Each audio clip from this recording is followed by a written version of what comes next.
So हे people आज पनि एउटा सानो ब्लग लिएर आएको छु है, जसमा चाहिँ यो चाहिँ हाम्रो गाउँको बाटो बनिँदैछ र यो चाहिँ निकै साल पछाडि आएको हो।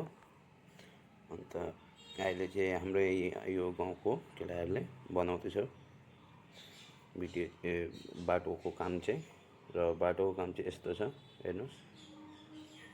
यो चाहिँ फिलहाल अहिले वाल उठाउँदैछ, किनभने यतातिर बहुत पहिरो गएको छ र निकै नै पहिरो गएको थियो पहिला पहिला, र बाटोको कन्डिसन अलिक खराब भएको कारणले र यो साल चाहिँ अब बाटोको काम आएको छ र कति साल मतलब लाग्छ, कति महिना जस्तो लाग्छ होला।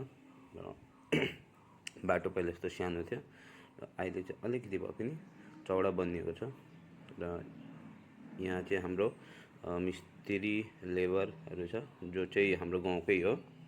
र गाउँकोले यो बाटोलाई अलिकति भए पनि राम्रो बनाउने कोसिसमा होइन, र सबैजना आफ्नो आफ्नो काम लिएर आफ्नो आफ्नो काम गरिँदैछ।